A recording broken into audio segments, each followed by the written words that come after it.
За сайн байцгаана уу? Энэ өдрийн мэндийг хүргье.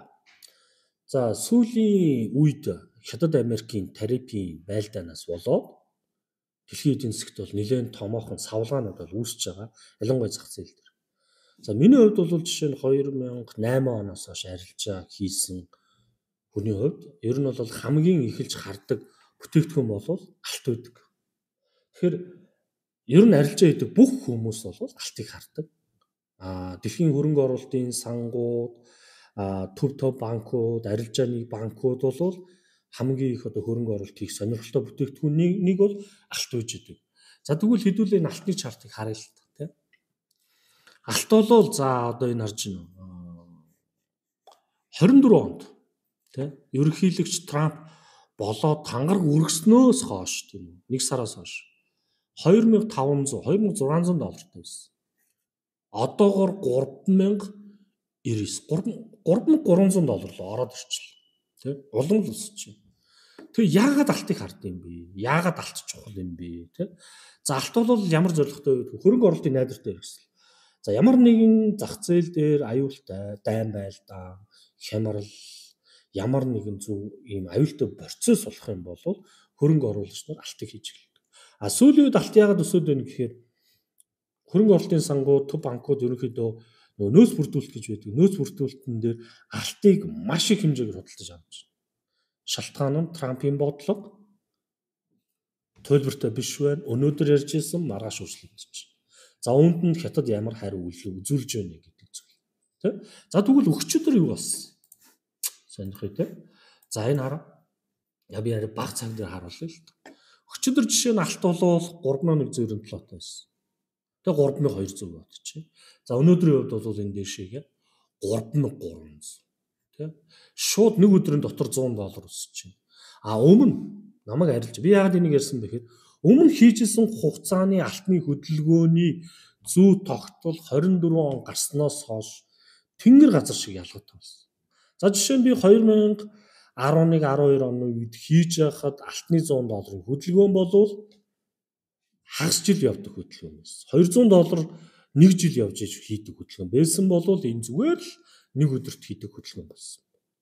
За юунаас болсон бэ? За өчигдөр хөдөлгөөнийг хэдүүлээ зүгээр ухаад үзье л та зах зээл дээр. За Трамп бол нэг иймэрхүү юм өсөж байгаа.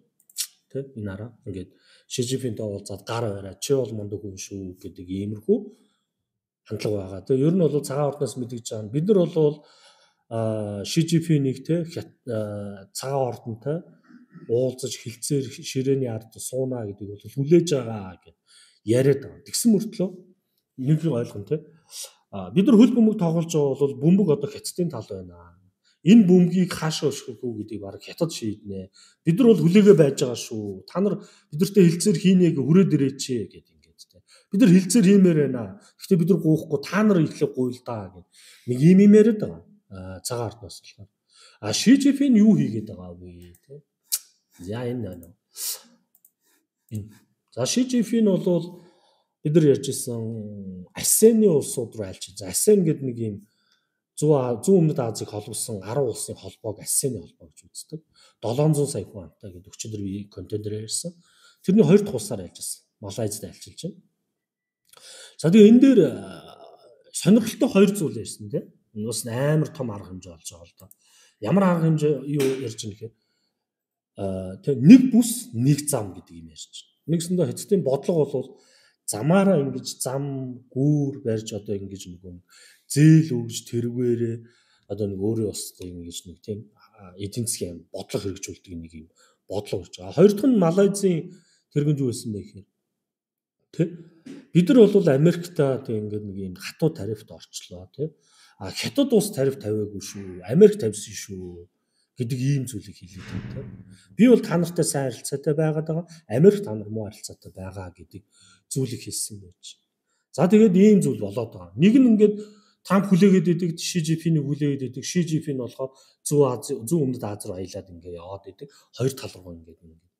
Тэгээ энэ нь яасан бэ гэхээр өчигдөр энэ алтны анш өссөн гэж ярьсан тийм. Юунд яагаад огцсон өссөн юм бэ тийм. За нөгөө нэг юу яаж байгаа? Доллар индекс шүү дээ. Америк нэгдсэн улсын доллар тий юу болж байгаа энэ. За одоо бүр улам унсаар л явж. Одоогоор 99 рүү орцсон байсан. Трампыг ерөнхийлөгч болох үед эн чинь 199 тийм үү? 101 гэж бол унтсан явж байна гэсэн. За доллар унж байгаа нь нэгсэндээ алт руу хөрөнгө оруулалт хийх шалтгаан болчихж байгаа. Худалдааны тариф дээр шинэ сонирхолтой зүйл болж орж ирж байгаа. За энэ дээр ямар мэдээлэл гарсан бэ гэхээр бидний мэдэх нөгөө Nvidia гэдэг компани гэдэг шүү дээ. За энэ хувьцааг нарыг тий.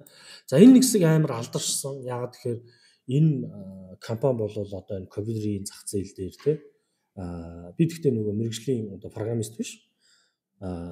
Дисплей карт гэж үүдэг тий. Одоо юун дээр бол жишээ нь бид нар нөгөө нэг крипто майнинг дээр бол дисплей картаар айгүйх майнинг хийдэг байсан. Энэ үед бол за жишээ нь Nvidia дисплей карт гаргадаг гэдгээр бол супер өсөлт үзүүлж ирсэн. Тэгээ энэ компани бол маш их алдартай байсан.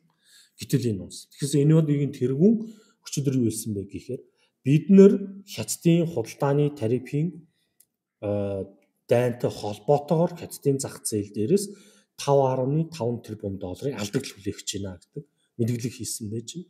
Энэ нь бол Nvidia баг зэрэг унгаасан ийм процесс болсон. Ер нь бол ойлгомжтой болчих. Nvidia хохирж байгаа юм байна. За гэтэл дараагийн компани Boeing гэдэг компани байж байна тийм.